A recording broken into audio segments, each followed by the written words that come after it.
Hello there, boys and girls, and all of those in between. My name is Maliena Bitchcock, and I want to welcome you to another fantastic episode of Bitch Talk with Bitchcock, a fantastic talk show where I get to interview some of the best performers from all over. This week, I am so excited because I got one of the very own Darcelle girls themselves, all the way from Portland, Oregon, the beautiful and talented one and only Summer Lynne Seasons. Hi Maliena. I'm so excited to be here. Thank you for having me. Of course, beautiful. I'm excited you're here. I feel like I'm in the presence of royalty. Oh, shut up. You are too, girl. I love that we're totally matching today. It looks like we really got the same memo with our outfits. Right? Yes. And those earrings are sick too. You know what? Richard Betancourt made these custom for me to go with this costume. Yeah, it's sick. I love it. Thank you. Well, how are you surviving quarantine on your end? Because I know you're pretty much still working and being a good, doing your civil duty. Yeah, no, I very much am still working, and we are busier at Esther's Pantry where I work. We are busier now than we ever have been before. We went from serving around 200 to 250 a month, and now we're doing that every week. But thankfully, because of generous people and new partnerships that we were able to connect with, we've mostly been able to meet with the increased demand. And so that's been really comforting for me to know that we're still getting all that done. And then since I'm not working at the club, I have a lot of free time on my hands, which I've never had before. And if you know me, you know I don't like to sit still. I always have to be busy. So my mom and I got together and started sewing face masks for people. And we've been able to sell over 1,000 of them, and we've raised a little over 5,200 so far. Oh my gosh, Summer, that's so fantastic. That's one thing I really love so much about you is you're such a fantastic human being, even underneath the glamour and glitter. You're just this wonderful person that wants to help others. I did want to kind of rewind a little, and you mentioned you work for Esther's, what was it called? Esther's Pantry. How can people help support that? Because that is a food pantry. Is there anything maybe the viewers can do to help you guys out in these hard times? Yeah, so our website is www.ourhouse, of Portland.org. Once again, that's ourhouseofportland.org. On there, there's a tab that has that says Esther's Pantry, and then under Esther's Pantry, right at the top, it shows our current wish list of needs that we have, and then you can order them off of Amazon, Target, Walmart, wherever you want to shop, and just have it shipped directly to us, and it goes right in. It goes right into the hands of people that need it right away. Or the other thing you could do is do a food drive at your house, your apartment complex. People do that all the time, and then just give us a call and we'll come pick it up. So I love that. What I'm going to do for you, Miss Summer, is make sure to send me that link after the interview, and I'm going to put that within the description below. So all you beautiful people watching, if you would just want to make an extra effort and help some people out, you can, go to their website and see what things they are looking for. So, Miss Summer, you are so fucking amazing, and I love that you're also making those masks. What are the proceeds going for? So we've kind of been all over the place, and really it started when a friend of mine, my best friend Andrew Shade, who lives in Kentucky, he was telling me about how his organization had lost a bunch of really important funding. And so my mom and I kind of just said, well, we were planning on making face masks anyways. What if we got some fabric that was specific to Kentucky, and then we could sell them to raise money for them? And to be honest, we expected to raise $100, and I think we raised $650 on the first one, and that was for Arbor Youth Services. They help homeless kids in in Kentucky. They're the only homeless kids shelter in Kentucky, and they also help a lot of LGBT homeless youth as well. So, and then it kind of just turned into like, well, let's see what fabric we can find that would match some organization that we want to support. So we went from Arbor Youth Services to Gay City in Seattle. They provide HIV services for people that live in Seattle. And then we did female superheroes for Bradley Engel. I did Zia masks for the Zia Pueblo in New Mexico. And yeah, we did. I already said domestic violence, and there's one more. My brain's a little fried today, but yeah, no. And so we wanted to. Oh, and we did one for Camp KC too, the Children's Youth HIV Kids Camp that I volunteer at. So we have some more coming up that are Care Bear masks, and those are going to be for pediatric AIDS, and then also some hot air balloon masks that are going to go to the Trans Resource Center in New Mexico, which is like my second home. So. You are a true saint. And I mean that. You are just such a wonderful fucking person. And Thank you. excuse my French. I mean, you really go out of your way to help your community. And, you know, I love that that's kind of ingrained in you, because we need more people like you, Summer. Oh, that's very sweet of you. Thank you. Well, bitch, now that we're done being sentimental, can you dive in the bulk of your interview? Okay. Let's go. Well, let's get this. So tell me actually a little bit about your first exposure to drag. So I was, I think, 16 years old, and I was heavily involved in theater. And the kids from the theater said, let's go out to this club in downtown Portland. It's really great. It was the City Nightclub, for any of you old school folks, at the original location on 1313 Southwest 13th, I think was the address. It was really funny. So they said, let's go. And so I told my parents that I was going to stay at a friend's house or something, because I knew they wouldn't approve. And we got in the car and drove down there, and we walked in, and they had this lighted dance floor, and it was fabulous. And we were supposed to go home because curfew and whatever. And they said, well, there's going to be this drag show. We should stay for it. And I was like, I don't know what that means, but okay, let's figure it out. And so we stayed for the show. Of course, that also got me in trouble because I ended up coming home late. But I just remember looking at them and being like, wow, like this is so awesome. And it didn't really even occur to me that they weren't female either. Like it just, like it was like, that's a performer and that's what it is.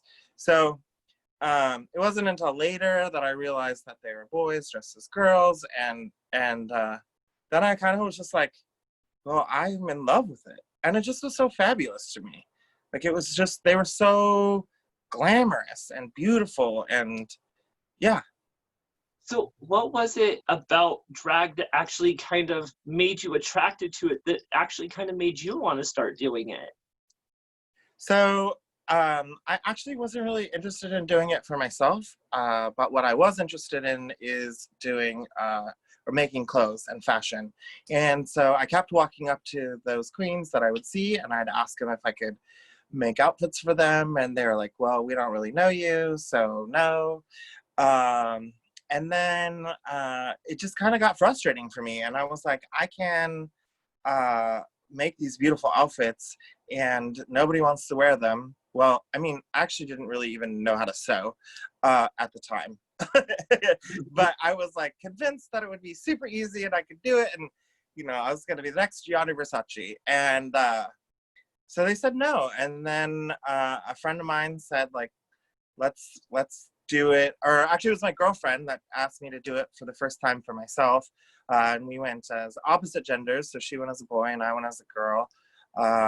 And it was super fun, and lots of people gave me attention. And I was like, oh, this is funny, whatever. But then it really sort of resonated with me that I wanted to be able to express myself with this fashion. And so if no one else was going to wear it, then I had to put it on myself. And so I asked all the girls how to put me in drag, all the theater girls, and thankfully we had access to costume makeup and wigs and all that jazz, and the rest is history, as they say. I love that. Now, Summer, what year was that when you actually first started? Oh gosh, you're gonna make me say it, aren't you? 1996. Well, I mean, that's actually not that bad, but the reason I do want you to talk about it and bring it up is that was pre, like, RuPaul's Drag Race, correct? Yeah, for sure, yeah. So, you know, I kind of want to talk about it because I'm kind of curious about what drag back in the 90s is actually alike, especially when there wasn't a major platform that was making it mainstream and that you were seeing it on every street corner like you're seeing now. I mean, it had to be a lot different, correct? Oh, for sure. Yeah, I mean, we didn't have makeup tutorials. We either had to learn from our drag families that we adopted or teach ourselves, or in my case, I learned a lot from Kevin Kwan's book called Making Faces, which is back in the day, which is the Holy Bible. So I learned a lot from that book. And then it was about like when somebody learned a new trick or when somebody learned how to, you know, paint their face a little bit differently, then we just started sharing it with each other. It was very much about community back then. And, you know, I mean, there was some like cattiness and competition and stuff, but like, you know, if you wanted to learn about any of it, you had to learn it from somebody else because no one else was there's no other way to learn it, you know? And, you know, if you wanted to make your clothes or whatever, you had to ask somebody else who knew how to do it so you could figure out how to do it for yourself.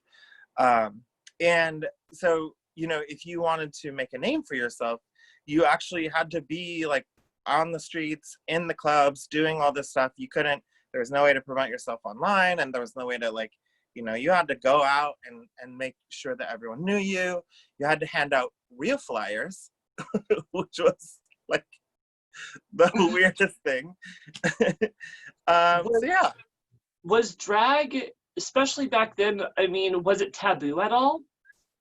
Was it something that you would say, hey, I'm a drag queen, or was it just kind of something you didn't talk about in your everyday life?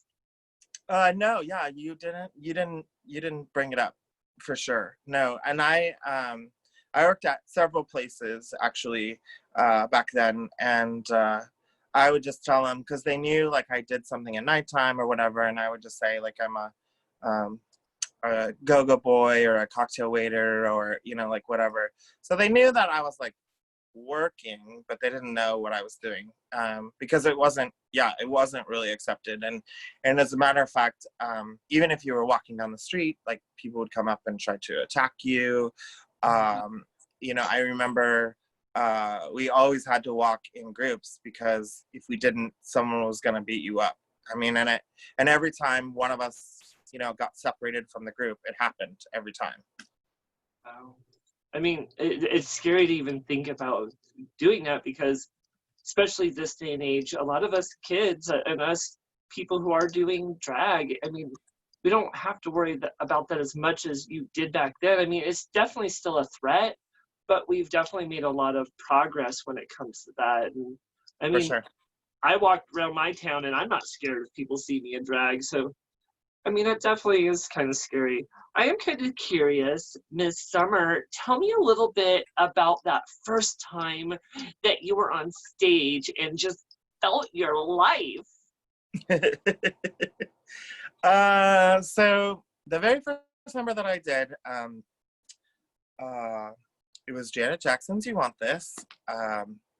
And I had been doing drag for, I don't know, 6 months maybe.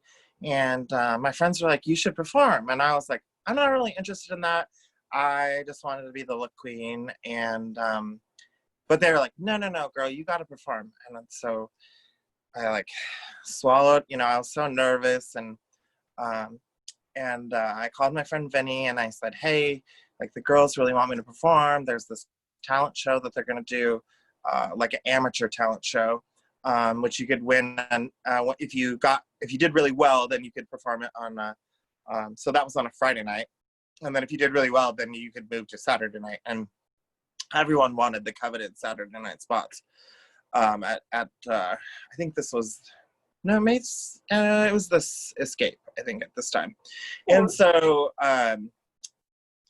everyone wanted those coveted spots. And so he was a professional dancer and knew how to dance really well. And so I said, you know, help me choreograph this number. Like, let's get a whole look together. We'll work on the wigs. So we bought and made matching outfits. And I remember just being so nervous because I didn't really think I was a good dancer, but I could follow the moves, you know, and you know, lip syncing at the same time as dancing, or not trying to trip over my heels, or, you know, like all of it was too much. And as soon as I was finished, like, all these people came running into the back and they were like, oh my God, that was amazing. You have to keep doing this. And that's when I was just kind of like, oh, okay, like, all right. And even after that, for a long time, I wasn't really that interested in performing. I just wanted to, like, be around to help and, like, make other people pretty and beautiful and whatever. It wasn't until much later that I really started getting into the whole performance aspect of it. I love that. Now, tell me a little bit, actually, how you picked your drag name then.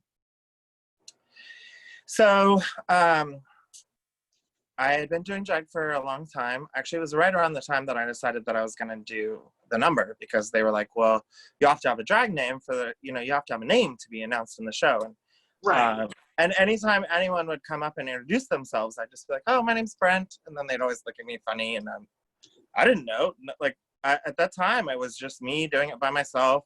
I didn't have any helpers other than the straight girls that were, you know, like, oh, do your makeup, girl, you know.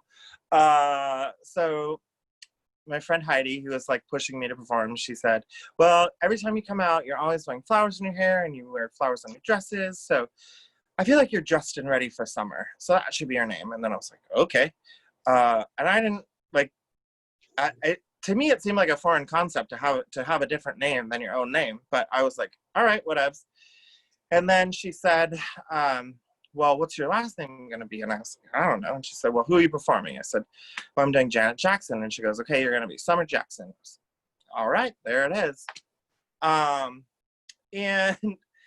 As time went by and like I met more people and became friends with more people, like people adopted me into their families. And then, you know, there was a time when I had like, I don't know, 30 last names or something. It was stupid, ridiculous. And I realized that, like, I wanted to be a legacy for myself. And if I was going to do that, I had to come up with my own name. And that's how Summer Seasons came about. I love that.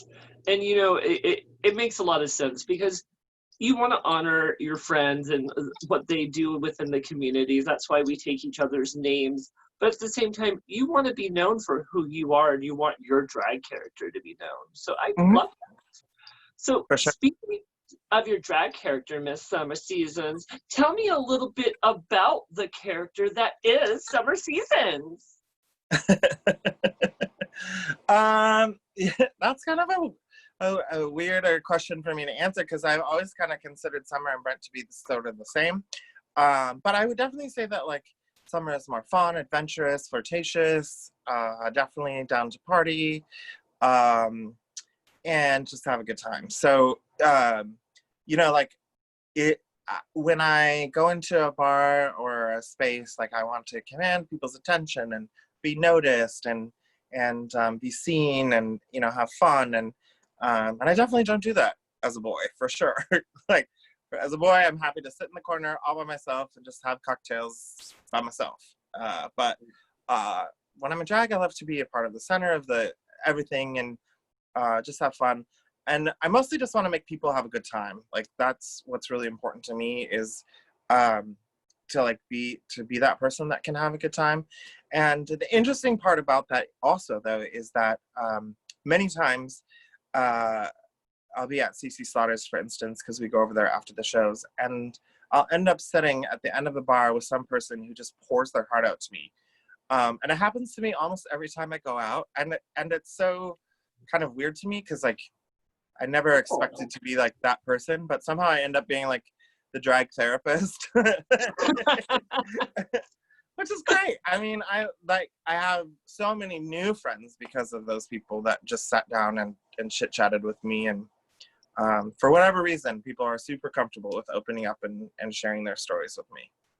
I love that. It just means you're approachable, girl, and I love that. So, tell me a little bit about your personality. Do you think you're very outspoken, flirtatious, maybe a little shady when you're in drag? What's your personality like? I mean, yeah, I mean, I'm definitely way more outspoken when I'm in drag. I don't have a fear of saying anything.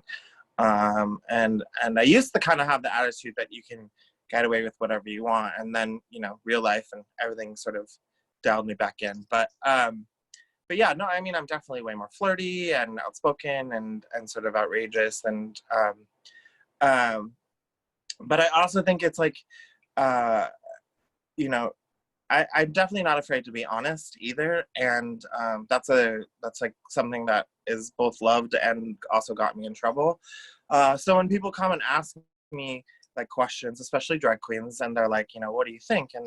And I'll say, like, if I feel like I'm not going to have something positive to say, sometimes I'll be like, well, do you, like, what kind of an answer do you want? Do you want my honest opinion, or do you want, you know, me to tell you look good? Because, like, I don't believe in bullshitting people either.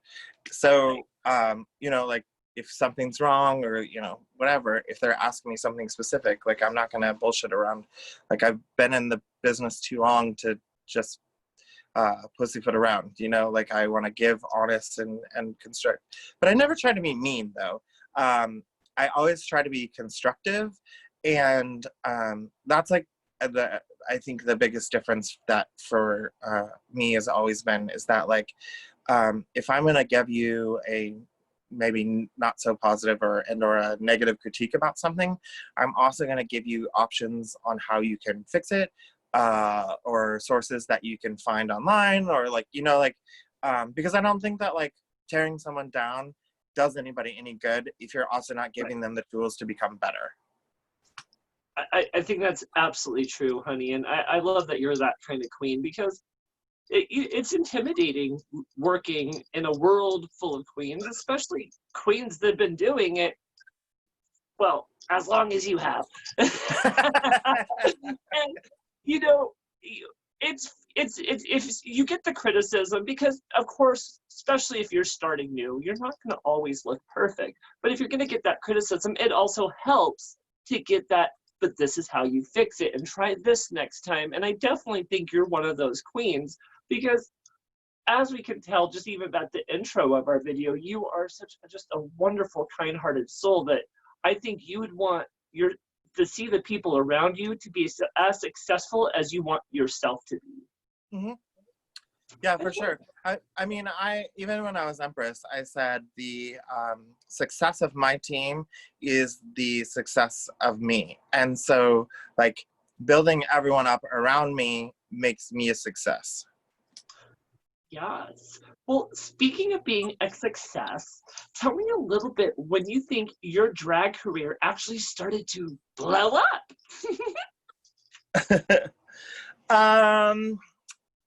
I mean, it was probably, like, right around the time, and they both kind of happened simultaneously. I got involved in the Imperial Court system, and then also started working at Empress Avenue. And I was just working as, like, a cast member, but I wanted the experience, and, like, I wanted to sit in a room full of people and learn all their stories and what they, you know, like, their tricks, and how to do hair and how to do makeup, you know. And so it was really at that time that sort of like, took off for me. And I competed once for Miss Gay Portland first, and I lost by 3 votes. And I was really devastated because after my talent number, I got a standing ovation, and I thought for sure that meant that I'd win. But it turns out that they had closed voting right before talent, so nobody knew who I was, so they couldn't vote for me until, you know, they were like, oh, I'm gonna vote for this other person that they already knew. And so that was kind of like an ego blow for me too. That made me just like sort of realize like, maybe I'm not as good as I think that I am. And maybe I, you know, have things to learn and to grow. And another friend contacted me and said, you know, let's run for White Knight Debutante together. And I was like, well, you know, I felt at the time that I was like better than a debutante, for lack of a better word, just because I had been Right. out and doing drag for so long that it was like, you know, I felt like debutante was the new girl title. And he was like, yes, but also you get to run and reign with me. And so I was like, okay. And that was Glitter John, my White Knight. And um, so then it was like, all right, let's do it. And so we did, and we won. And because both of us were working really good jobs, we could travel all the time. So we just got in the car and started driving to all these places. I think I went to like 14 or 15 coronations that year, just because I wanted to get the experience and I wanted to be out and meet people and learn about the history and just get, you know, make my name known. So. Well, I love that, Summer, and we'll definitely dive a little more into the court because we definitely are gonna get a little more information because you've held so many titles. Right now, I do want to just kind of get to know you as this fabulous queen you are. So today, you're serving me like a scoop of sherbet fantasy, which I love. Tell us a little bit about your drag style and what kind of looks we can expect from you, girl. So I'm not really afraid of anything. I think it's important to keep your mind open and to just allow for you to, you know, I always say to myself, like, anything is possible. And part of what I love about it is that, like, I love putting a whole look together, and I think I've said that a couple of times, but I love like doing a look. And so cosplay ended up being something that I absolutely love and adore, and it helped like me hone my own craft, because I would look at a picture of I think the first one I did was Rogue, and I'd look at a picture of her and I was like, how can I make myself look like Rogue? And so I put the costume together and made it and whatever, and you know, and it was about the hunt and the thrill and the finding all of the pieces, and then I put it together and it was like, oh wow, this is really fun, and everyone was like, oh my god, you look amazing. And then I think I did She-Ra after that because She-Ra was my goddess Yes.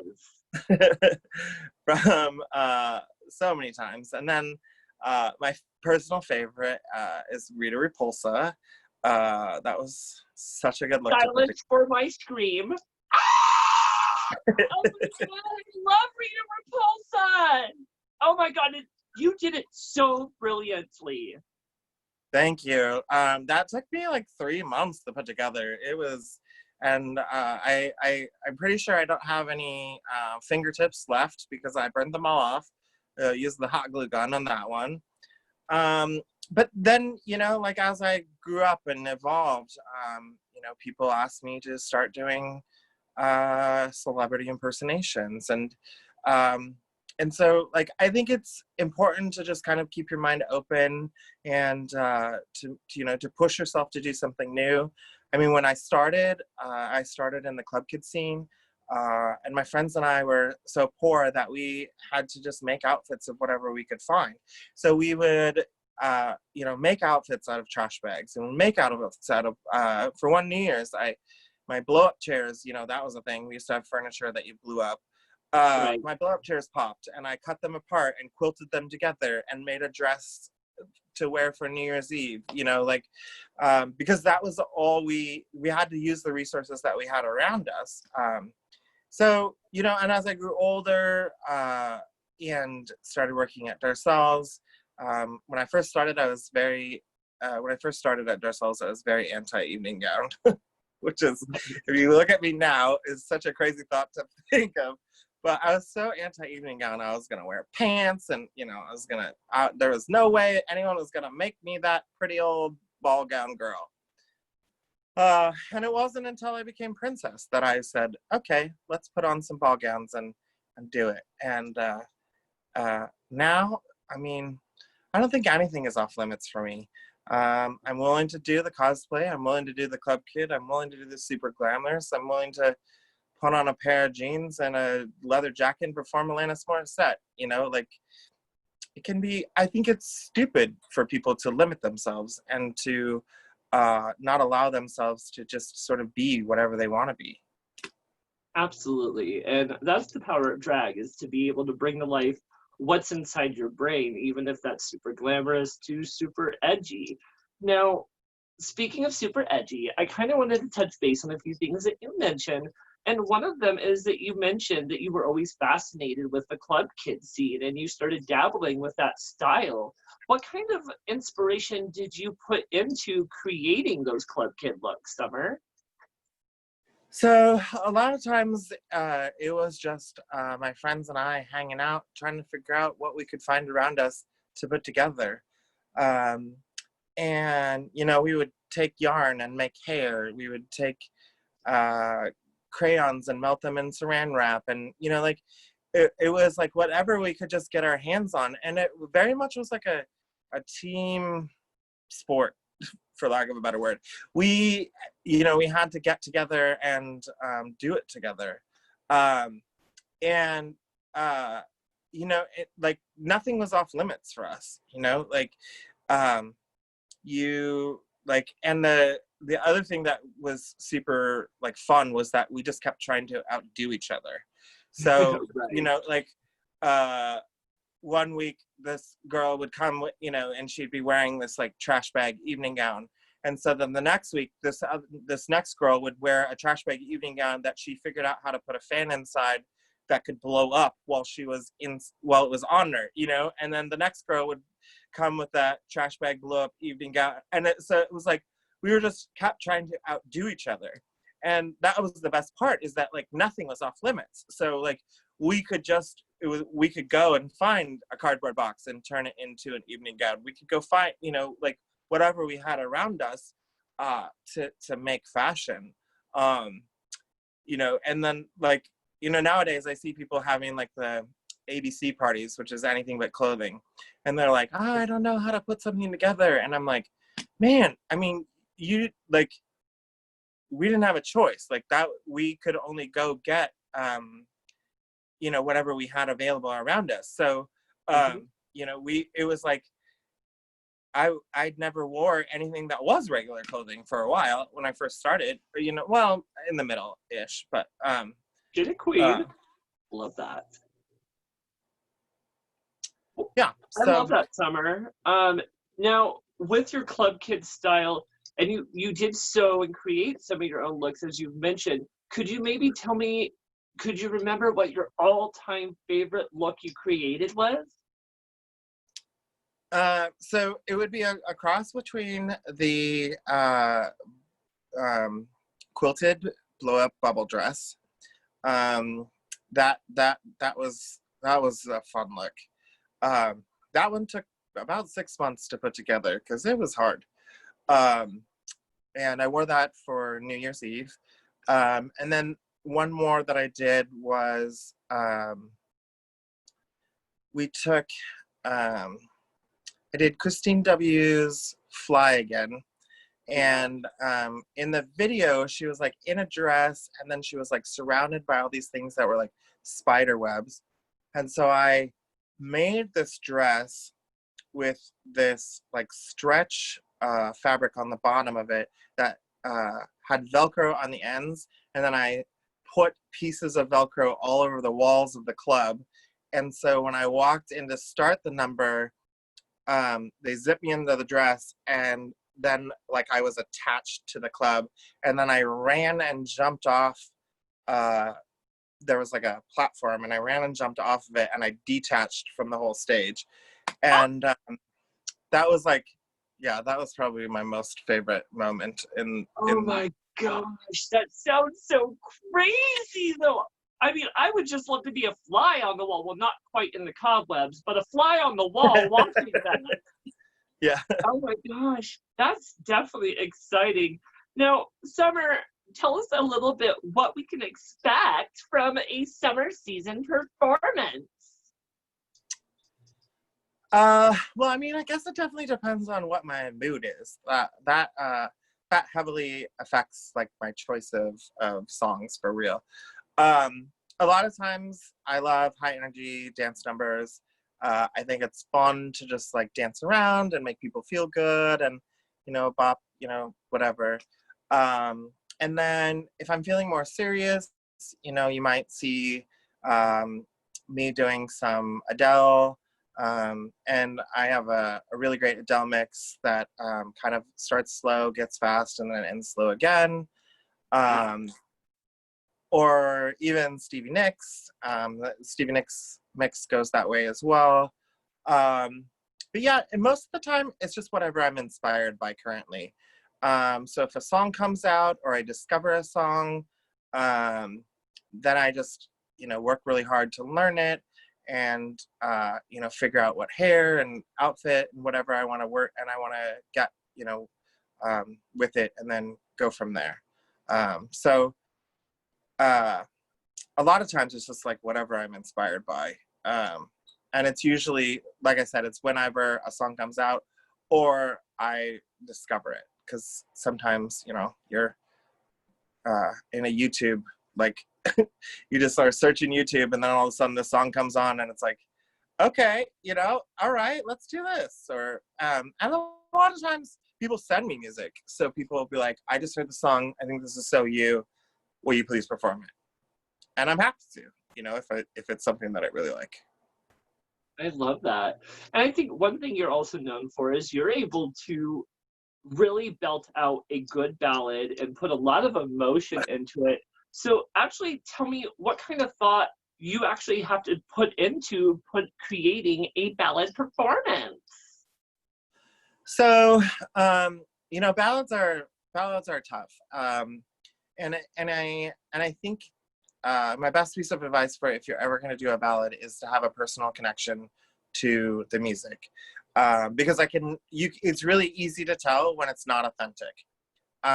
So if you have a connection to the song or to the music, and or you believe the words that they're singing, then that can be super huge, and it makes it so much easier to like watch and understand. And so for me, it like I only ever pick ballad songs that I have a connection to, where it brings out some sort of emotion inside me. And oftentimes I find that they relate to personal situations. So when I'm performing them, I like get images of those personal situations in my head. And so then it like makes the moment sort of more real for me. But yeah, no, I mean, they're tough, and it's hard to like, it took me a long time to learn how to do one in the appropriate way. And I think that it's not something everyone can do. And,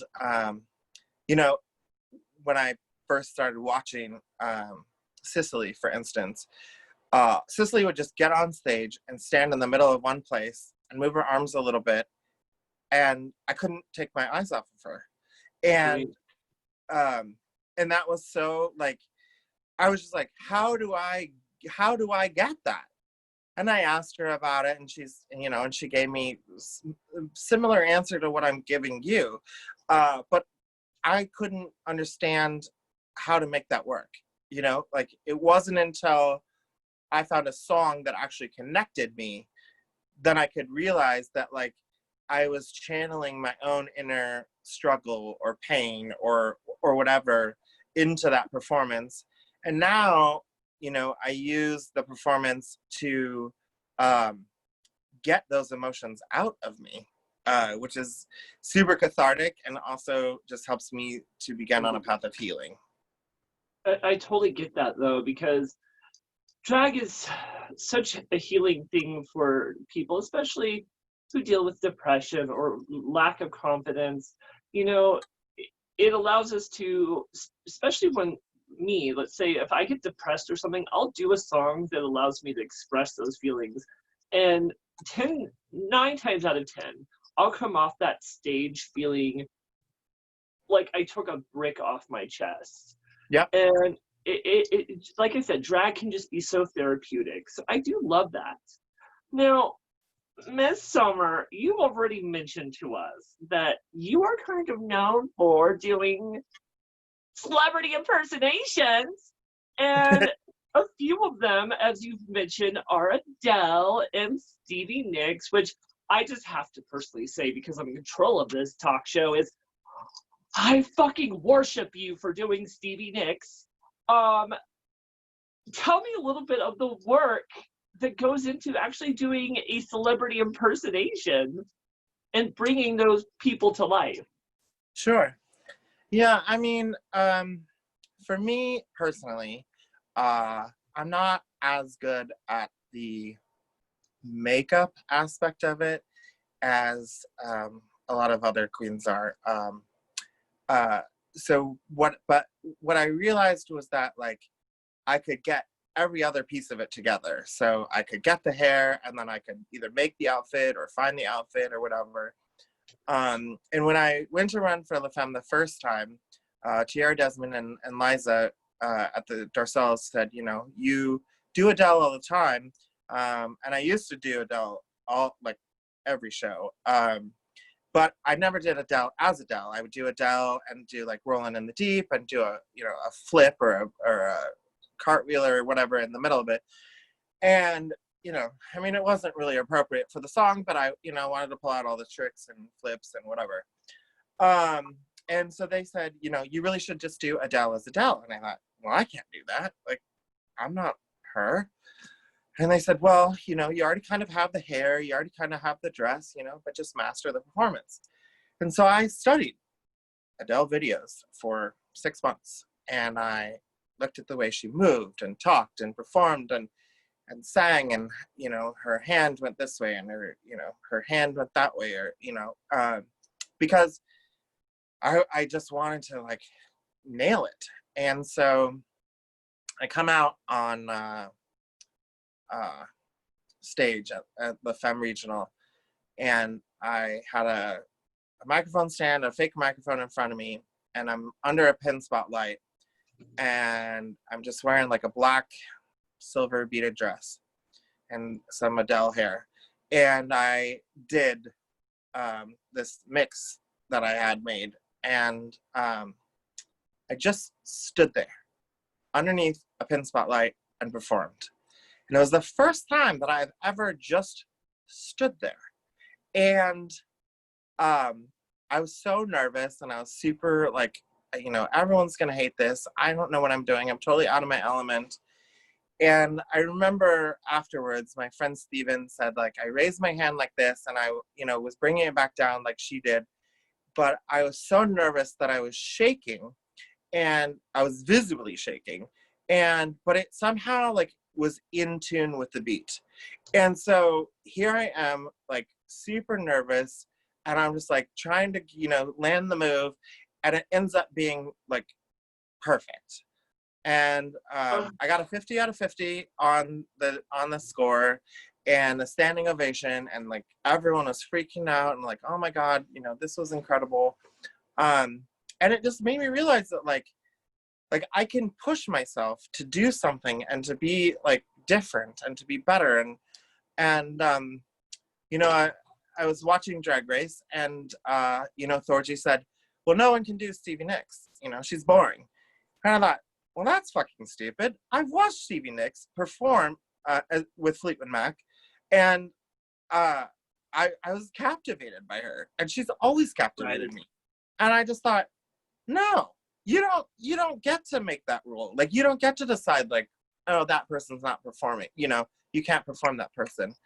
And so, I took a really long time to like study her and figure out her moves and figure out how to put it together. And it took me a really long time also to perfect the look.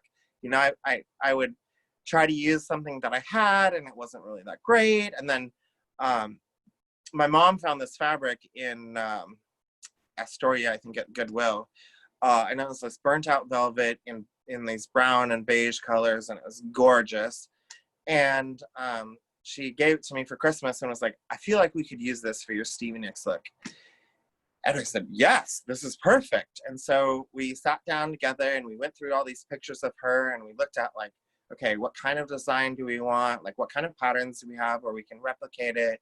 And so we really tried to be thoughtful about like what's something she would wear and how would she wear it and what it would look like.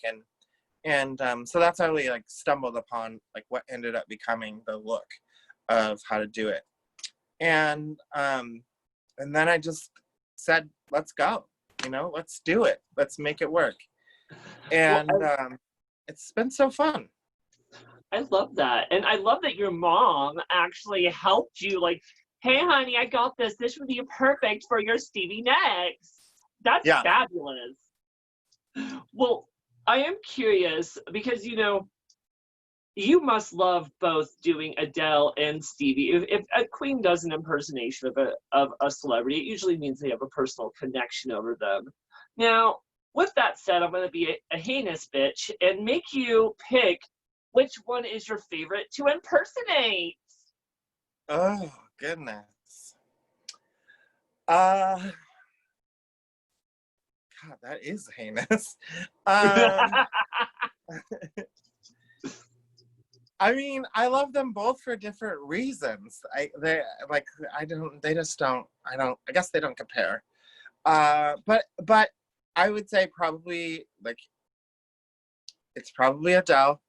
Only because I've had more time with her, and her music speaks to me on a personal level that I connect with a lot more than maybe the music that Stevie Nicks does. Although I do love her music too, but yeah, it's probably Adele. I love that. Now, Summer, what do you think makes you so fearless on stage? It's weird to me because I think about what's going through my head when I go on stage, and even what's going through my head right before I go on stage, and I'm a nervous wreck, and like energy's running wild and crazy, and I remember one time I was backstage and we were getting ready to go on, and Darcelle saw me and she looked at me and she said, "What are you so nervous for?" And I was like, "I don't know, I just can't figure it out." And she said to me, "The day that I stop being nervous is the day that I stop." And I thought, okay, like, all right, like that means that I just have to figure out a way to channel that energy in a positive and in a way that makes sense. And so now I don't like beat myself up for being so nervous. I'm like, okay, let's figure out how to channel this energy, and then let's put that energy out there.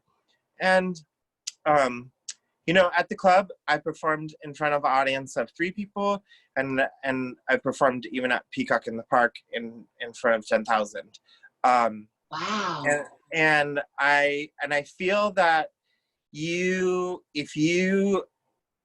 I just want the audience to have a connection with me. And so if they're paying attention and having a good time and enjoying themselves, then I am too. And it can be really frustrating when you're in the show and there's, on nights like when we were busy at the club, sometimes there'd be 20 bachelorettes in there and they're all chatting with each other and we're trying to go on stage and do a number. And then sometimes you're looking at it and going, well, why am I even here? Like, all you want to do is chat with each other and not pay attention to what we're doing. So I think the audience also has a lot to do with it as well. And it's not about the tips or the making money, although that of course is great. It's about their involvement in being part of the participation. And so, it's clapping, screaming, cheering, like doing all of that to make sure that, because the more energy they give us, the more I give back to them. Amen. I love that. Now, it also has to help that you're doing drag so regularly, and part of the reason I say that is you are known for being part of a legendary cast, part of a legendary bar that's probably, if you can correct me if I'm mistaken, one of the longest standing drag establishments in the United States. It is the longest. Yep. and you are part of the cast of Darcelle's. Can you a little bit tell me what that's like to be part of that cast? It's crazy to me, actually. And sometimes I think, well, like, I just remember where I started to where I am now, and sometimes I'm even still like, how did I end up getting so lucky to be here? I think a large amount of like what I attribute to the drag that most people know today, I learned at the club, and I came to Darcelle's, I think, while I was Miss Gay Portland, and I had been traveling around, and I'd met so many people, and I really thought that like I'd figured it out, and that I like was really good, and that I knew like everything that I needed to know, and Darcelle and Roxy like knocked me down 30 pegs in 10 minutes, and it was really hard for me to accept, because I just couldn't understand like why why they didn't think I was as good as everyone else. And it wasn't until I had been working there for 6 months to a year, that when I would be in a group number, people started paying attention to me. And I would always get so mad, because every time I would perform in the group numbers, everyone would pay attention to me and nobody was looking at me. And I thought, like, well, I'm just as good as they are. Like, why aren't they looking at me? And the truth was, I wasn't. And I didn't know how to accept that for myself, because I thought, well, I'm here now, so obviously I'm just as good. And Darcelle and Roxy would sit down with me and talk to me about, what costumes to wear, what numbers are going to be good for me. And sometimes I'd perform a number for 6 months, and then they'd be like, that's boring, it's out. And it was like my favorite number, and I thought, that's, this is great, I finally have this look, and they'd be like, nope, it's done, that's it, it's over. No. And I'm like, and it was just like, wait, what? Like, I've been doing that every day, at the time I was working Wednesday, Thursday, Friday, and Saturday. And I'm like, I'm doing it every day, and now all of a sudden it's terrible. And I think it's because they wanted me to push myself, and that has been like the greatest aspect of it. And now we are such a family, and it's great to go to work with a bunch of people that you end up loving. And it's not all smiles and rainbows.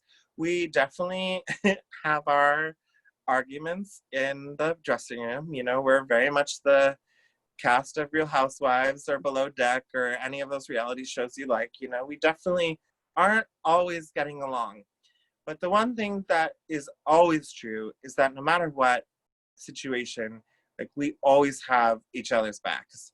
And like, we're ready to go on stage, and it's like, oh girl, you forgot your wig, or you're ready to go, oh, the zipper broke, wear my dress instead, like, so it's really great to just be a part of a family. And I'm really glad that I got, or still am, but I got the experience to go and work there, because it taught me so much, and it taught me like how to be better at makeup, and it taught me how to wear better clothes and get better jewelry, and now the girls, we always trade secrets with each other. So if we got this new gown on this website, we'll send a text to their group and be like, girl, get you one, it's on sale or whatever. So that I really appreciate. I love that. It sounds like you all are very close, and you all want to see each other succeed. And you mentioned that you're like a family. I am kind of curious. I mean, especially with Darcelle herself, who is one of also the oldest performing drag queens also in America right now. I mean, in the world. In the world. Is it in the world? Yep, Guinness World Record. That's so awesome. What is it like to have a friendship and a relationship with a person like that, that's literally the epitome of being a drag legend? It's crazy. And I look at my relationship with other people who are the same and are near the same age as Darcelle. And the way that Darcelle leads her life has always just been so beautiful to me. And it's crazy to me that, you know, my grandmother is younger than Darcelle and somehow sometimes acts older. But you know, like, it just is like, I mean, I don't even look at Darcelle as being the age that she is. And it's and I personally have been super blessed. I got probably 4 years of working as her like personal assistant / office person for a while. So I spent a lot of personal one-on-one time with her and Roxy in their house and in the club, you know, doing bills and answering emails and all of that. So I think it helped me to develop a personal relationship with them really quickly, where I don't think I would have gotten that if I was just like a regular cast member. Not that you don't get those relationships, but I think because it gave me a lot more personal one-on-one time with, you know, her. And when they needed to redo all the curtains, Darcelle and I spent, you know, 2 months in the basement of her house resewing all of the curtains that are in the club, and doing all of the you know, costumes together and stuff like that. So every time we do a new costume, she would call me and say, "Come over, let's sew these costumes together." And I'm just really grateful for that time, because like not everyone gets to have that time, and it feels really special to be able to spend that time, you know, together. And you know, even still to this day, she'll call me and say, you know, "My sewing machine isn't threading right. Can you come over and do it for me?" And you know, who says no to Darcelle? Right. Like, you can't. I love that. And you know, it's funny because I'm born and raised in Oregon, Summer. And when I started dabbling in drag in my early 20s, I used to tell some of my friends who also did drag, like, someday I'm going to be a Darcelle girl. And to me, because this was pre-drag race, that was like the best thing you could aspire to be one of those beautiful showgirls and again, this legendary bar working with this freaking legendary queen. So Yeah. there was part of me is just so envious of you. And if you don't mind me asking, how many years have you been at Darcelle's? 14. Oh my gosh, 14 years. I You know. have, I mean, if you don't, there's probably going to be a hard next question to answer, and I hope you don't think I'm heinous for this one also.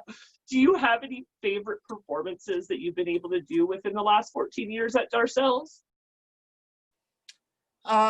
You know, I mean, the Adele performance that I mentioned earlier, that is probably in my head stuck out as my #1 most favorite performance that I've ever done there. And then another performance that's sort of wild and crazy is that above the Darcelle Club is a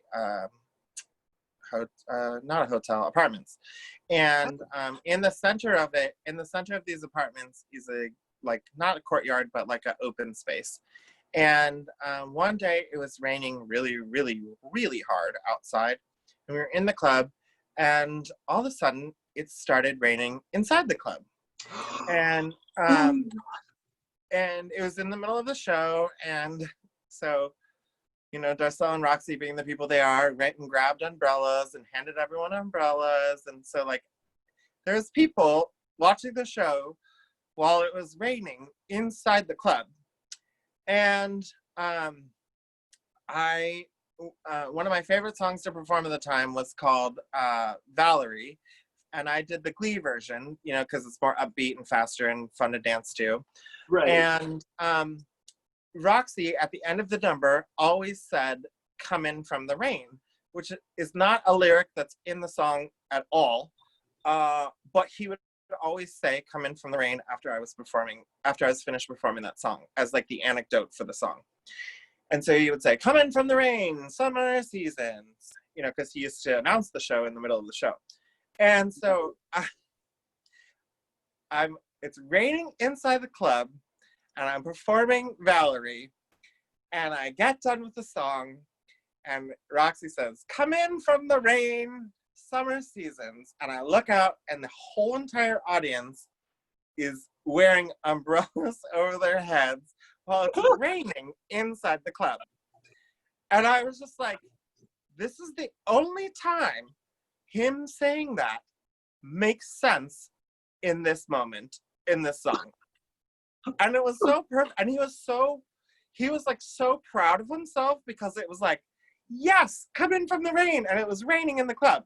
Now also, 4 minutes later, the floor was so wet that it flooded the basement, and we all had to run downstairs, including the cast and the crew, to start cleaning up and picking up and all of that jazz.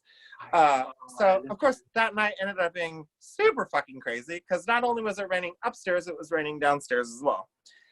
But I'll never forget how much fun that performance was, because I knew it meant so much to Roxy to always say, "Come in from the rain," after the song. And no matter how many times I told him, that's not in the song, it's not part of it, he would always say it. And I just was like, okay, whatevs.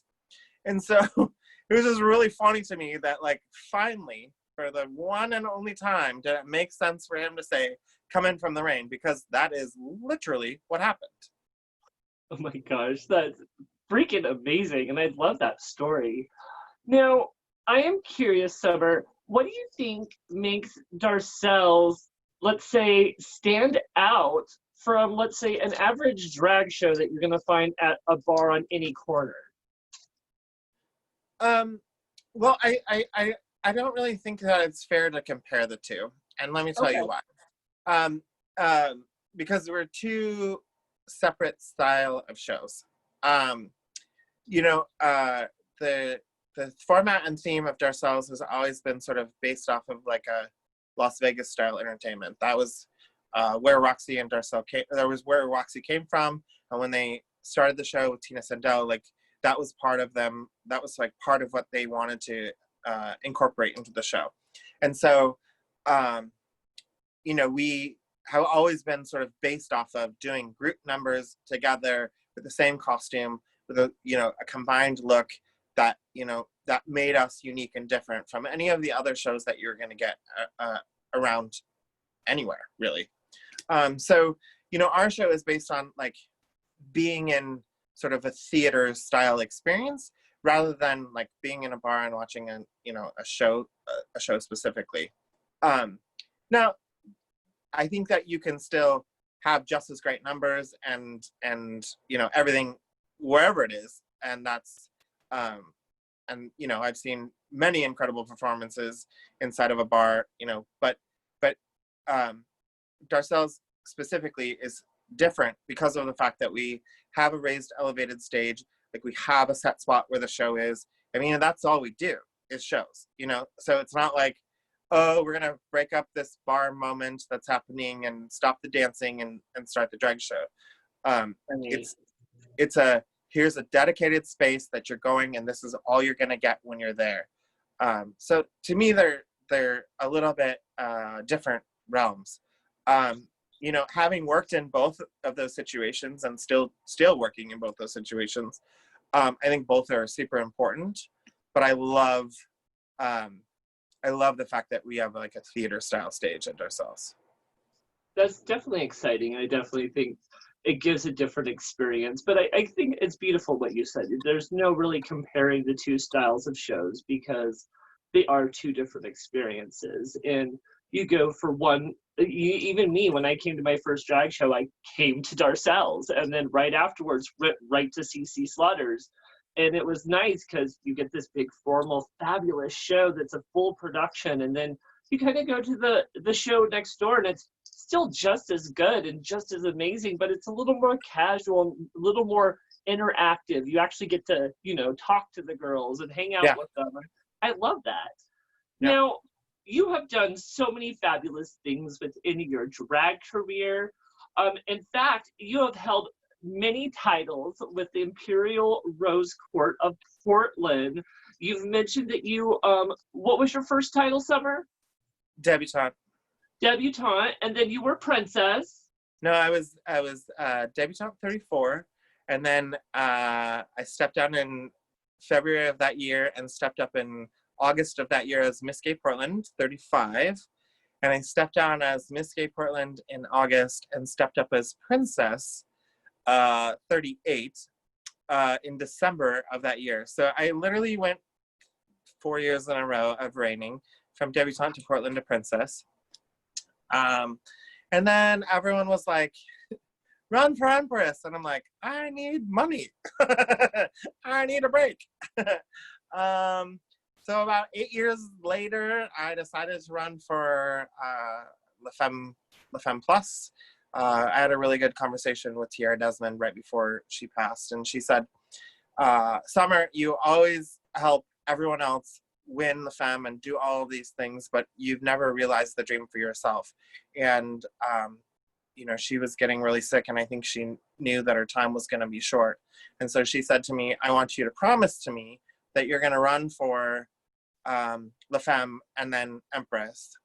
And I said, okay. And I did run for La Femme and regional, and I won, which was incredible. That was where I did my Adele performance. And I went to go compete at International, and I lost by a lot, which was super hard because I had put so much effort into it that I just felt like I deserved to win. And Tiara passed later that year, and the next year came around, and I said, okay, I guess it's time for me to be Empress. And I submitted my application for Empress, and I became Rose Empress 58, which I love. It was such an amazing time. And then I stepped down and waited one more year, and the girl said, okay, it's time for La Femme again. And I was like, oh, I don't want to do it. It's so hard. It's so much money. And then they started like helping me put the package together. And I competed last year for La Femme, and I ended up winning La Femme Magnifique International, which was such an emotional and overwhelming experience. I think it was different this time around because I just wanted to go out and do a good job, and I didn't care what happened. And I got to do a special Stevie Nicks performance from my mom, who was there. And Alexis and Bebe helped me put together like my showgirl, and yeah, it was much more special this time. And and now I get to be La Femme for 2 years because we couldn't have another pageant. So I guess I picked the right year to win, right? You got that, girl. I mean it. I mean, that's true. You get to reign for 2 years. And we'll definitely dive a little more in to talk about your year when you competed. I do want to touch base a little more about your year as Empress because you did such a fucking amazing job. Again, excuse my language. I'm such a trashy little mouth girl. Now, tell me a little bit what you think was important for you to accomplish during your year as Empress. So when I decided that I was gonna do it, I definitely still didn't feel like I was ready. But then it was also sort of like when am I ever gonna be ready? And it was really important to me to keep the promise that I had made to Tiara. I told her I was gonna do it, and even though she had already passed, like it was really important to me to just like keep that promise and to follow through on my word. Her and I had chatted many, many times at length about it. And so it was just like time for me to do it. And, I said, it was very obvious to me that I felt like my community loved me a lot. But one thing that I noticed that was missing was some relationships that we had with other courts from other cities. And so I thought, here's a perfect example of like, I already know that I can have my city has my back. So I can go and sort of travel and help rebuild relationships with all these other places that we used to have really strong, tight connections with. And then it was also really important to me to like start new ones. And so shortly after I won, my emperor, Bill Spencer, and I sat down and we were like, let's pick on the map this random place and go to coronation there that no one has ever been to. And we settled on Albuquerque just because both of us ended up wanting to go somewhere that neither of us had been before. And that was one of the most amazing trips I've ever had. I got to meet the Emperor and Empress of Albuquerque, Topher and Dahlia, right before, or well before we ended up going. And it ended up becoming some of the best friendships I had in the international court system, and to this day.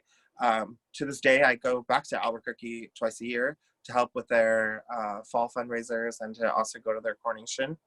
And then the other thing that was super important to me is to build everyone else around me up. So it was really important to me to make all of the other title holders shine, because like if they weren't shining, then I wasn't shining. So I just did everything in my power to make sure that I could help them put together their fundraisers, or find donors for the raffles, or get people in the seats, or do whatever it took to like make them successful. So it was making them successful was more important to me than like me looking like a success.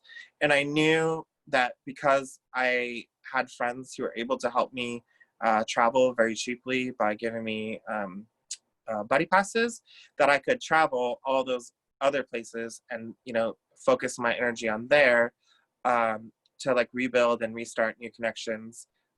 So it was really great because I got to be the first Empress to ever attend Albuquerque's coronation, and I also got to be the first Empress to ever attend Alaska's coronation on the night of their coronation.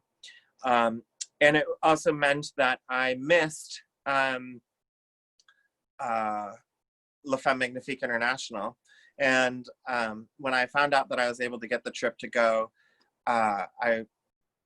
rumors were running around that I wasn't going to go to La Femme, and the Empress has to go to La Femme. And I went up to Darcelle and I said, so I'm sure you've heard. And I said, someone has purchased a ticket for me to go to Alaska, and I really want to go for their coronation. And she said, well, do you realize that you'll be the first Empress to ever miss the international, or the La Femme International? And I said, yes, I am aware of that. And I said, but do you realize that I'll also be the first Empress to ever attend Alaska's coronation while she's reigning? And she just looked at me in the eyes and she was like, fair, have a good time. And everyone was like, oh my God, she said yes. And I'm like, you just gotta talk to her and tell her, So,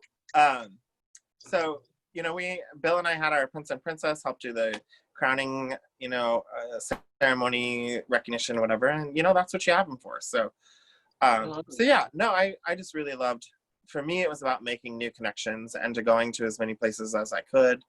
I think in total, I did 27 coronations, and I did 29 out-of-state trips.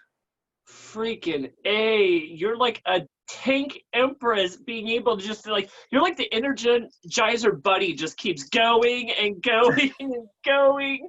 Girl, that's impressive. Go ahead. There was many times where I would get home, dump out the suitcase on the couch, repack it, and take off again. And sometimes the same outfits were in there because they were super far apart. So I'm like, you could tell. That's so crazy, though. Now, I am curious, what did being Empress mean to you, especially being able to do work for your community as a drag queen? I think it was just like, for me, it was like a really good platform to, like I said, my whole platform was really to help reestablish out-of-town relationships. And then also just to help build the community members who were running for the titles, and, being the debutante and the Portland and the Princess and, and the all of those underneath. Like it was really important to me just to make sure that everyone else shined. So, I realized that it was a platform where I could help do visibility and fundraising. And, you know, I went to, you know, all these different other fundraisers, but I actually didn't ever host my own fundraiser because I was busy trying to help everyone else make sure that they were being successful. It wasn't important for me to get the credit and or the accolades or whatever, because winning Empress was the credit or the accolade that I needed. That was all I needed, really. You know, and so from then I just had the momentum to like build everyone else up and make sure that everyone else was taken care of and was okay. I've always kind of secretly for the longest time wanted to just be the behind the scenes person, and then for whatever reason somebody and myself a little bit forced myself into the spotlight, and so it's always still been a little bit uncomfortable for me to hold the spotlight, because my main focus has always been trying to make sure that I'm building up the rest of everyone else and doing all the behind the scenes stuff. So that's what I put a lot of the focus on. I love that. And I really think you did a good job. My first out of town coordination as a princess was your step down as Empress. And I mean, seeing the work that you put into your year and then seeing the work that you put into that beautiful step down, I mean, I could tell you have a lot of heart. You really cared about what you did. So it's nice to see people in those positions that just really take it seriously, because there are people, especially just here and there in different titles, not even just with the court, will take a title just to have a shiny hat on their head and sometimes forget what doing that title is about. And it's nice to see that you have so much heart when you actually did that. So I love you and I applaud you, bitch. Thank you. Now, speaking of snatching those crowns, we've already mentioned that you competed and won for La Femme Magnifique International. Can you tell me, what do you like most about competing in those kind of pageants? Well, the truth is I don't really like any of it. Really? Yeah, it's pageants are it's interesting to me because pageants they're so hard. I mean, there's a lot of effort and energy and work that goes into it. And you know, it's like when I ran the first time at International and I lost, and I was so convinced that I had won. I'd put together the best package I'd ever put together of anything that I've ever put together, and it wasn't good enough. And so it really made me think, like, how, if you've given the best that you can ever give, how can you ever give anything better? And it put me into this, like, sort of super tailspin, because I couldn't figure out how I could ever do something better than what I had already done. And then, of course, you know, immediately after that, I ran for Empress and won. And as Empress, I got to like put on all these really beautiful costumes and wear, you know, like gorgeous things. And then I sort of realized that, like, oh, I'm pretty actually, and I can, you know, like, because I wasn't so secure about myself anymore from losing the pageants. And so the last time I ran, it wasn't really about the competition for me. It was about just sort of going out and giving my best. And also just making my mother proud. Like, that was really important to me. Like, I just wanted her, you know, she put together a bunch of the outfits the first time. And then the second time I ran, I wanted to do everything by myself. And she was kind of offended that I didn't ask her to help. But I just wanted to show her that I could do it. And I did. You know, I love that. Now, honey, I am curious, like, you've mentioned this last time it wasn't about the competition, but I have a feeling, especially because we talked in the pre-interview, do you consider yourself a competitive queen when you are competing in these kind of pageants? I mean, yeah, no, I mean, anyone that knows me knows that, like, especially when we're playing games, board games, softball, whatever, I get super competitive, because, like, I'm in it to win it. But yeah, it is kind of interesting actually, now that you say that, because this pageant specifically, I didn't feel that way. I mean, I wanted to give my best, and also I felt like the other girls that were competing didn't really take me seriously, and so that kind of amped me up to be like, I will show you that I'm just as good or better than you. And so I feel like it was their sort of energy that probably pushed me over the top, because I was like, well, you're not going to discount me just because you don't think I'm, gonna win or whatever, like I can do this, and I mean, I'm not gonna lie, everyone knew that I put my package together really quickly, but I've also watched that pageant so many times that I knew what the judges were looking for, how they were looking for it, like what clothes to wear, how the hair had to look, how the jewels had, like I knew all of the things that I needed to make it perfect. So all I had to do was just put it on and go. Yeah, but no, I am definitely, like, especially in board games and softball and kickball, like anyone who plays any of those things with me can tell you, like, I'm screaming, yelling, cheering, cussing people out for missing the base, or, like, yeah, I get a little aggressive sometimes when it comes to that. And that's only just because of the sport. I love the sport of it, yeah. Oh my goodness, girl, I love that so much. It just means you're passionate, honestly. And it's nice to see that passion. Now, you've competed in the pageant several years, and this last year you were able to snatch that crown. Now, I'm curious, out of the categories that you've been able to compete in and all the looks you put together, do you have a favorite category and look that you've done throughout the times you've competed? So it definitely would be evening gown when I ran this last year at the Femme. The first time that I ran, I knew I chose a gown that I really, really loved, but also wasn't what, like, is the typical gown that they usually look for. Right. And I knew that it was a risk by wearing it, but I also was like, I'm going to wear something that I feel comfortable and I love and whatever. And this year, and that gown cost me like $700. This year, when I competed, I bought this fabric that was sequin fabric on clearance. So it was like, I don't know, $30. And I made the silhouette in the same silhouette that wins every fucking time. And I added all of these rhinestones onto it, and that I also bought, like on clearance or, whatever. And the dress, the whole entire thing cost me $100 to make. $100. Really?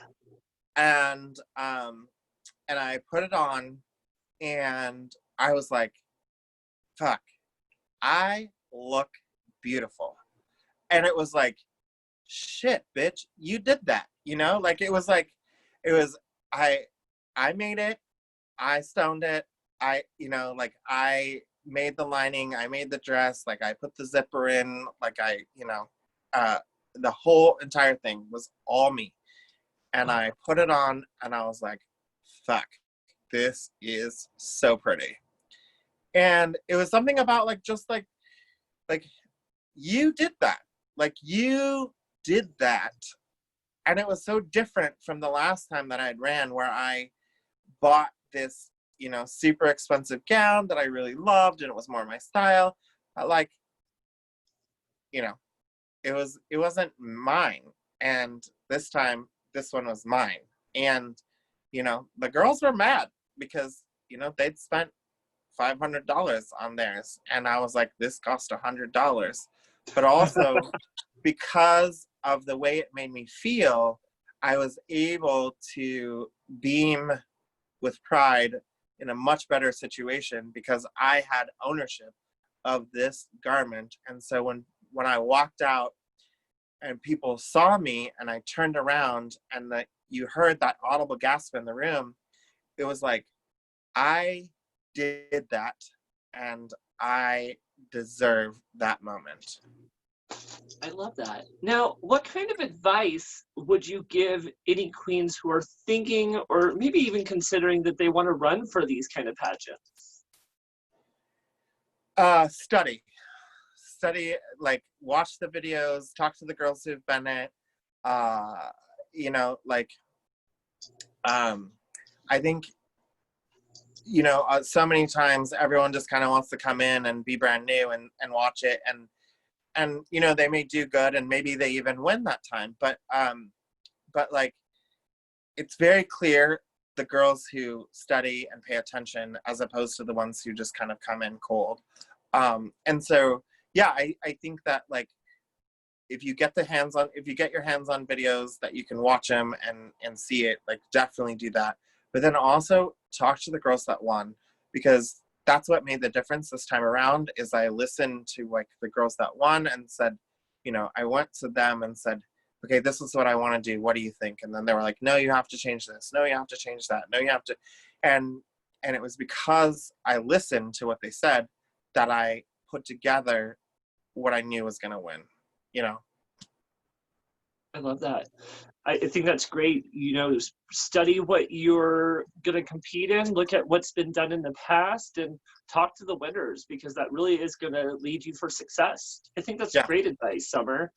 Now, tell me, I heard on top of all this, little birdie told me something else exciting has happened through your drag career, and that is that the one and only Wilson Phillips saw you doing performances of their music and insisted that they would send you a personal video message. Tell me a little bit about that. Yeah, so Cardi Wilson lives in Sherwood, and my friend Darren went and saw her and said, oh my God, my friend Summer performs your songs all the time, and apparently he had a video of her or me performing their music. And so she said, yeah, she's like, oh my gosh, I love this, and I love Darcelle. Like, he was telling her about Darcelle and what she does, and so she said, let's film a video and tell them, like, how much we love them and appreciate them. So yeah, he sent me a video of one of my idols who knew that I existed and was doing her music. So that was like a super big highlight of my life. That's truly just beautiful, because we all hope for those kind of incidents, especially to validate the art that we do to make us feel good. So for her to know who you are, see your art, and then validate you and just love you for what you're doing, it has to be one of the most satisfying things you've had happen for you. Yeah, it's incredible. That. Well, honey, also on top of that, can you tell me, now after doing all of this within your drag career, how do you feel like, where do you feel like you would be if you didn't have drag in your life? If you never discovered that hint of perfume and that hint of sparkle and glitter, where do you think you'd be without drag? Yeah, I mean, that's super hard for me to imagine. You know, there was quite a bit of my time, or a period of my life, where I went to go work with my dad at the car dealerships, and I sort of saw myself going down that path because the money was really good, and you know, it was just something easy that I could do. But I think it was really drag that, like, inspired me to actually get more involved in nonprofits, and then also eventually the reason why I went to go work for one, because I just realized that I really enjoyed giving back to my community, and also I just wanted to have a job where at the end of the day I went home and I felt good about myself and about what I was doing, and I didn't want to just, like, do it because I was doing it, you know. So yeah, it's I probably would still be in the car dealership industry, and I'm really thankful that I'm not, actually. because I've had, yeah, my life has been so much more beautiful because of it. So I love it, and I am so thankful that you found the art of drag, because you're such a shining star in the world of drag. And I think especially being, I don't want to call you an elder. I want to call you more one of the wise ones, because you're just as relevant as any of us, and you're also just as willing to share your wisdom. So I love that. Now, with that said, what do you think is something that we should ultimately know about Summer Seasons that we may not already know, girl? So I am a super huge Madonna fan, like super huge. I have almost every single one of her albums on vinyl, including the European, Australian, Japanese releases. But I actually very rarely ever perform Madonna, because I've always kept her for me. And there are some times that I'll come and do a Madonna song, but most of the time I keep her for me, because she's that special to me, that I don't think I could perform her well, really. There's some songs I have performed, but most of it I don't think I could. Oh, well, I love that. And I love that she's definitely one of your inspirations and your idols. And you kind of just decided to keep that for yourself and not necessarily for your drag. So I think that's beautiful. Now, Summer, we're almost done with this interview. I have a few more questions, and we're going to play a little game. All right. So right now, I know since quarantine has happened, you're not letting that keep you down at all, bitch. In fact, you're out there doing these road shows. Tell us a little bit about that. Yeah, so my friends in Kentucky they partnered with a restaurant and started delivering food in drag. And I posted a picture of the flyer, and I was like, oh my God, I would totally love this. Hoping, because I know so many people that own restaurants, that someone would go, oh yes, I want to hire you to deliver food and drag. And I was just, I thought that'd be so fun. Like, I'd totally do that. And it turned out that my development director of the organization that I work for, Our House, saw the flyer and said, like, hey, would it be okay with you if we did this as a fundraiser? And I said, yeah, I mean, I think we could make it work. And so she kind of tossed around a couple ideas and put stuff together. And then she said, I really want to meet with you, and like, let's talk this out. So we sat down and we said, instead of delivering food, what if we just eliminated the restaurants and then made it so that we just sent drag queens to people's houses and they performed on their driveways? And I thought, well, has that ever been done before? Like, could we do that? Would people buy it? Like, and she goes, and I said, well, it's really important to me to make sure that if we're going to do that the girls get paid. I said, I don't feel comfortable asking a cast of girls to do it. And she goes, no problem, done. We already got it. Yep, let's do it. And so we just came up with the idea of Drag Delivered. It's, I've fundraiser for Our House and for the local entertainers. The money goes to the local entertainers. And then, of course, people are encouraged to tip once we get there. And then they get a bottle of wine, and we get to come to their house and do a little 10, 15-minute performance. So we started the first one a month ago. Portland Monthly picked it up, and we sold out the next day. We did it, and it was crazy. And like, people were literally emailing us as the girls were leaving, being like, I will book again for next weekend.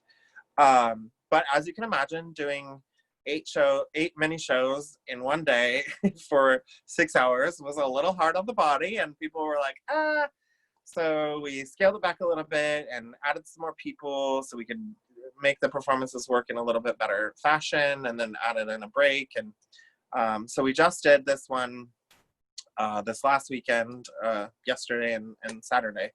And it was incredible. Such a huge success. It was so fun. Like, all the girls made really good money for themselves, and we made a lot of money for Our House. And so we're going to keep doing it as long as they keep buying tickets. And then Yeah, it's just really fun. And it's such a beautiful experience to go, like we've been just going to people's houses and performing in their driveways, and the joy that you can see on their faces, and like it's bringing whole neighborhoods out. Like I performed for a group of 70 at one of them. Like their whole neighborhood was out, and they were just all perfectly spaced and ready and watching and whatever. And it was like, I don't know that you would ever go to a place, and many times, like those people would never experience a drag show, you know? So like we are giving them their first taste of drag, and we're giving them a really positive experience about it. And then we're also educating them about programs that we do at our house. And, you know, so it's just like, it's a whole great experience, really. I think that's awesome. I love that you guys are doing good things, keeping yourselves active, because it's important to, right now, find the new evolution of drag, because for a long time it's not going to be what it was, and we're not going to be able just to go into the bars and just start performing. So I love that you're finding an alternative, you're finding a way to support your community at the same time, and I think that's beautiful. Well, love, we are right towards the end of this interview. I have 2 more questions for you, and then we're going to play a little game. My next one, I think, is going to be a fun question. Now, you've known me for a little bit, and I met you during your year as Empress. Do you have any fun or crazy stories meeting the one and only Maliena Bitchcock?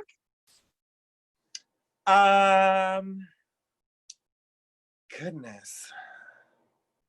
I feel like the one thing that's sticking out to me was like, I think it was our P&P ball, and you and I ended up being in the elevator together, and like you were trying to get my attention, and I was all busy and frazzled and kind of weird and like whatever. And then I think you came up to me afterwards and was like, you know, reintroduced yourself or whatever. And for me, like, I can remember faces, but I have a terrible time remembering names. So, which is why I often don't choose to engage people first. And then also, like, if I'm trying to figure like stuff out in my brain and whatever, like I also don't want to engage people because I'm like, I'm in a space where I can't really handle like what's happening or whatever. So that's the only one that I remember specifically. Was that, I think it was at the Embassy Suites. We were riding up in an elevator together. Oh my God, and I was brave enough to actually wear a 2-piece. It had my tummy hanging out. What was I thinking? Well, I love it. Well, the last question before we go into some announcements and then our game is, you've survived the full interview. What did you think of your experience on Bitch Talk with Bitchcock? This has been really fun. Yeah, I really love it, and I'm really glad that you asked. This is a really fun experience. Well, I'm happy you came on the show. You are truly a legend, and hopefully this sheds some light about some things that people may have not known about you, and maybe, I don't know, maybe this will make RuPaul notice you and you'll be the next RuPaul girl. Well, I love it. Well, before we go into our games, I just want to make a few announcements. Now, again, the beautiful Summer Seasons did mention that she works for a wonderful organization named Esther's Pantry, correct? Yes. And we are going to share that link down below within the description. If you're looking for a way to help them out and seeing how you can support them, please look below, click on the link, and go to the website, see how you can actually support them. With that also said, there's going to be information below to support what's going on right now in the world, and that is Black Lives Do Matter. I want you to support any way you can, because we need to make our voices heard. We need to donate to the bail funds for people who are out there protesting. There's also a link below for you to donate for the George Floyd Memorial Fund. And I just want to, do what we can to support the movement and support our brothers and sisters of color who are fighting just to have equality. So again, also click on that below. And with that said, also, if you have enjoyed this fantastic interview with the beautiful Summer Seasons, look below also for her Venmo, PayPal, Cash App information, so you can tip her a little something extra. It's always appreciated, never mandatory. Now, with that said, I want you to pay attention for this Friday for episode 39 as we interview the one and only Eugene legend. She's truly beautiful and one of the first drag queens I ever met. Caress and Slaughter. Oh my God! It's gonna be so amazing, and she's gonna spill so much tea. So make sure you tune in this Friday. Now, before I let you go, Summer, do you want to play a little game with me? Sure. Well, I like to do a little game to get you looped up. So if you have any alcohol nearby, we're going to play a Bitch Talk with Bitchcock favorite that we like to call Truth or Drink. And All right. how this will work is I'm going to ask you, excuse me, a series of shady questions. And you can either answer truthfully or you can take a shot. You ready for it? Yep. I'm in. Well, let's get it, girl. First and foremost, for round one, what is the craziest backstage situation that you've ever had to deal with? So actually, this is kind of funny because it's me that was the issue. So we were getting ready for it was at La Femme International this year, and Kitty Carryall was my dresser, and we were getting ready to put on the evening gown, and I had put on a corset, which I don't normally wear, just because like it's too restricting for me, and also I have to pee all the time. And so I put on the corset, and then we put on the gown. And when we turned and looked, the bottom part of the corset was sticking straight out, and it looked like I was untucked. And I had a complete meltdown because it was like 2 minutes before we're supposed to be on. And I was like, this is so ugly and it's so bad. And I started freaking out, and, tears are welling in my eyes. And Kitty's like, girl, I got you. And so someone came and like helped unzip me, and we get the outfit off. And then she just grabs like this duct tape and takes the duct tape and starts wrapping it around me so that like it smoothed the whole thing out. And I'm still like screaming at the top of my lungs, like, the evening gown categories right now, like we have to go. Like I was so like stressed because I just wanted it to be perfect. And and she was like so gracious as I'm like standing on my heels, holding her hair, like, and she's running around me like with duct tape so that I like, and everyone is like, everyone around me is like, what the fuck? Because no one has ever seen me like lose my cool that way. But I just was like there was so much writing on it that I just wanted it to be perfect. And I really was so appreciative of like how she responded and in that moment. And it was funny to me like afterwards because I actually had to fly out the next morning at 4 a.m. to go to Raleigh, North Carolina for a food bank conference. And so I didn't really get to sleep at all that night. And I'm sitting at my house trying to finish packing. And I went, man, I was a dick.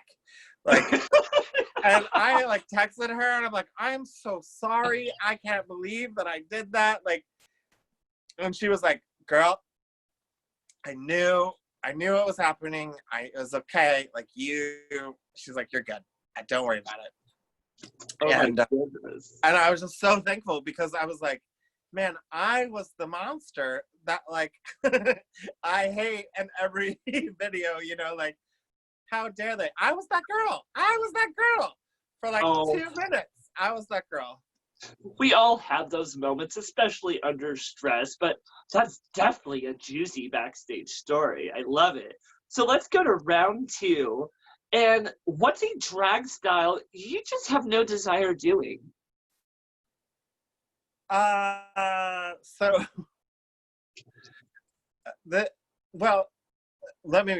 should say, like, I don't want to do bearded drag for myself.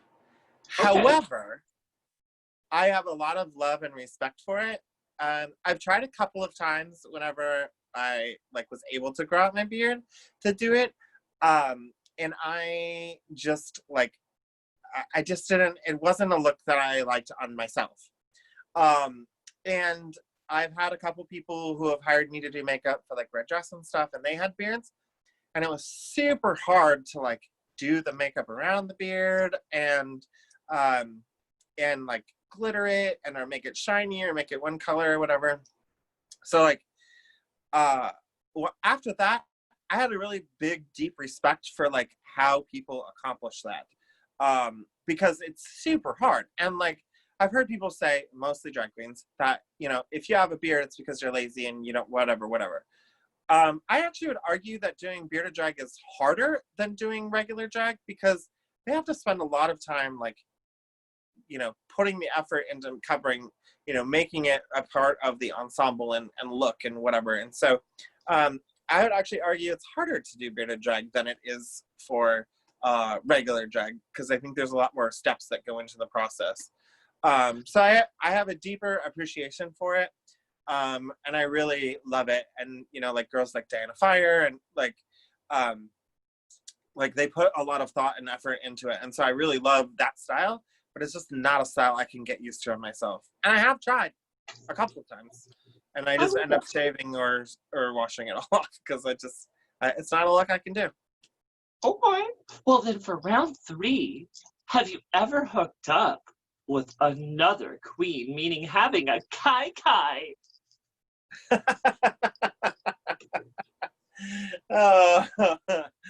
Yes. Yes, I have. Really? Yep. Are you gonna take a shot, because I don't think you're gonna give details on that one. You're right. You're right. You're right. No details are coming out about that one, but yes, I have. Okay, get it, girl.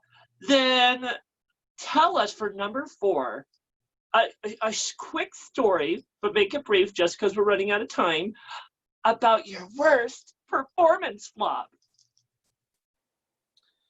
I think it was probably the first time I ever performed This Is Me.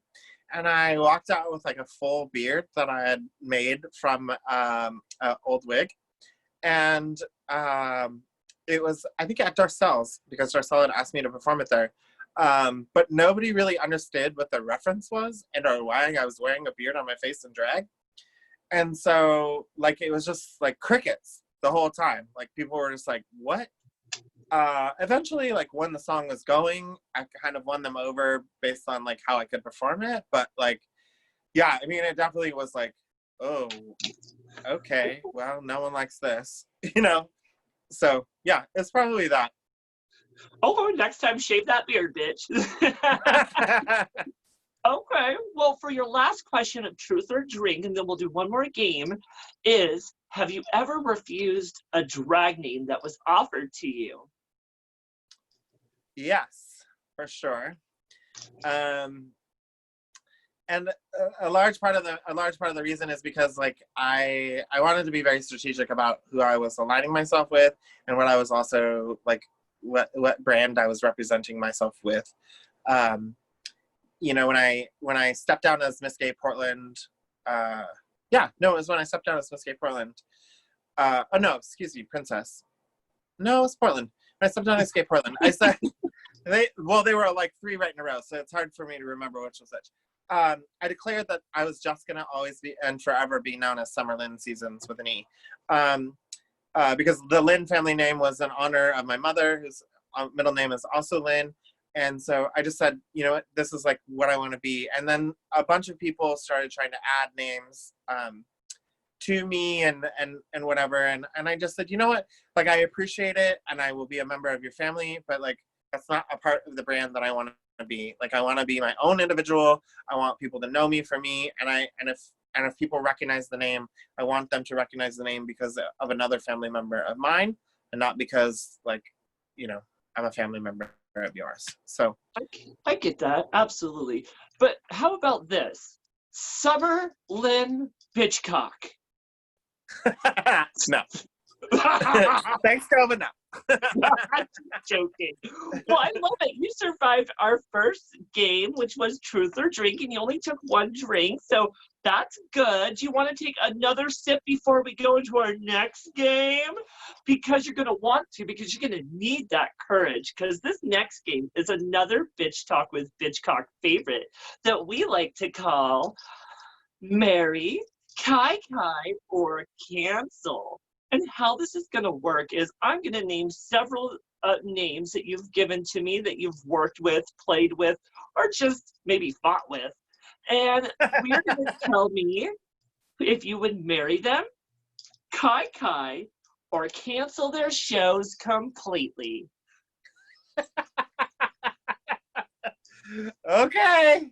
Okay, Summer, I'll try not to get you in trouble, but with that said, for all those beautiful peoples whose name are mentioned, just remember this is not serious. This is for fun. Don't send hate mail to either of us. This is just to have a little fun, everyone. So, okay, for round one, we have some of your favorite people you've worked with at Darcelle's, starting with the one and only Poison Waters, the beautiful and talented Monica Boulevard, and then your girl who really helped you out, Tiara Desmond. Oh, gosh.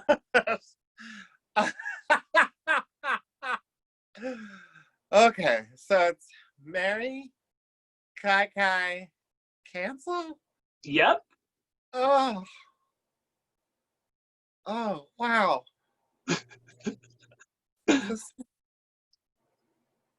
It's so hard. I know, it really is. Yeah, I mean, I probably would have to say, I probably would want to marry Miss Monica Boulevard because she's like got her shit together and really smart and like, yeah. So, I mean, I definitely knew that I would be taken care of if I was with her. Which means I would probably want to Kai Kai with Poison. Which means I'd have to cancel Tiara. Oh, God, that feels terrible to say. Yeah, I guess that's the answer. Oh, no. Okay. I mean, I get it, though. Well, I love Tiara, but girl, we ain't getting married and we ain't sleeping together. So that's the only other option. There it is.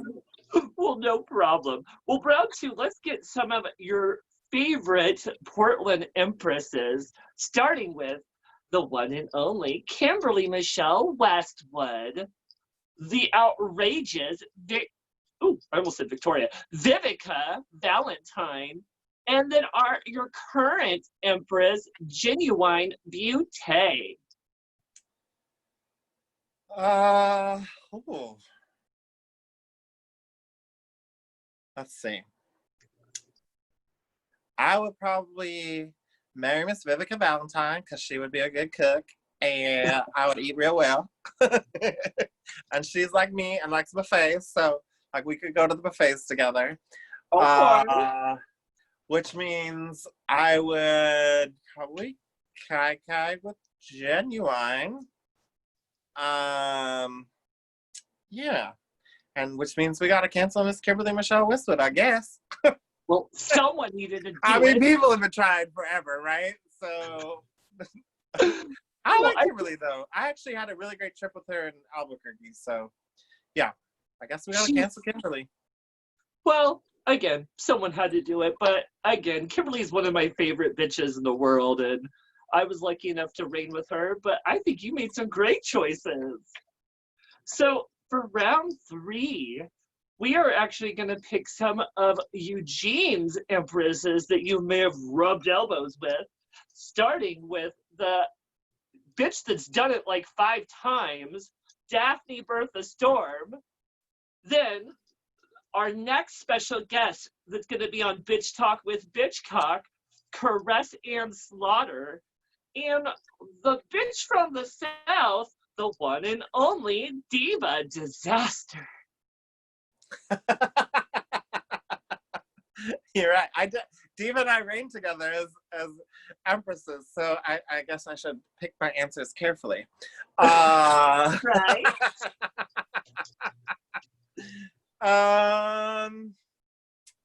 So let me think. Let's see. I'd marry Diva.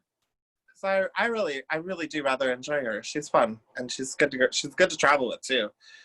So yeah, I would marry Diva. Kai with Caress, because she's cute. Caress is cute. And that means we gotta cancel Daphne. Oh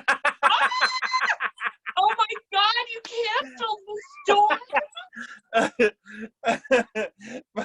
Let me be very clear. Daphne and I have known each other for a very long time. And also, Daphne will tell you that I like to hug trash cans. She's not lying. I did hug her trash can for a while when I came back to her house one time after I was drunk.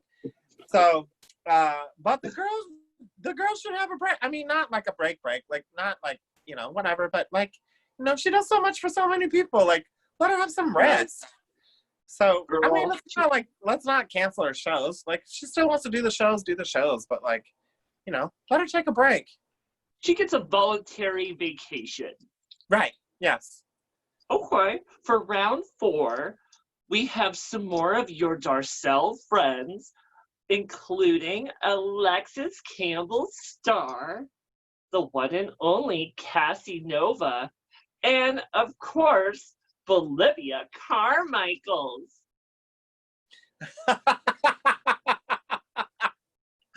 Oh, girl, you're trying to get me in trouble.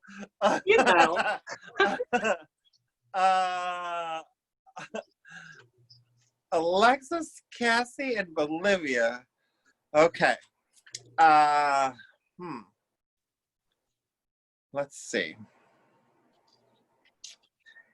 I'm thinking I'm gonna marry Cassie because everyone calls us twins anyways, so why not be together? Okay. Double mix twins. Yeah. I'm gonna Kai Bolivia, and I guess that means I gotta cancel Alexis. Oh no, I don't want to cancel Alexis. Oh yeah. Yeah. I guess. Okay. Again, no hate mail, anyone. No hate mail. Well, we have one last round, and this one I ended up picking some of the younger girls that you may have loved to rub elbows with, including one of the empresses you may have reigned with. And this includes the queen of hair, including the bitch to style that very fabulous hair on your head right now, the one and only Lilac. Okay. Then your favorite queen, all the way from Darcelle's, the one and only Syra St. James. And then, of course, she reigned with you as Empress, and she was the Empress of Salem, Oregon, Riri Caliente. Oh. So, Lilac, Riri, and Syra? Yeah. Oh, man. You're going to get me in trouble no matter which way I go with this. Well, sorry.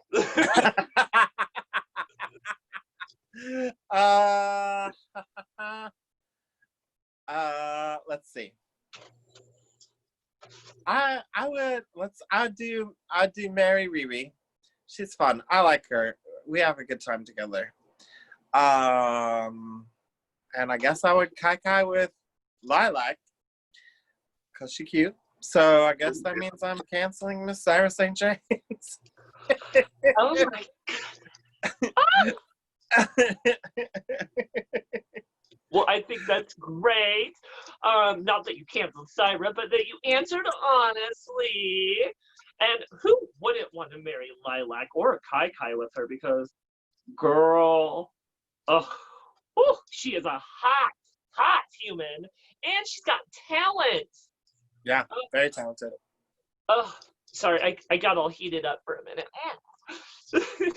Well, thank thank you again, Summer. You survived the entire interview of Bitch Talk with Bitchcock. Thank you. It's been so fun chatting with you today.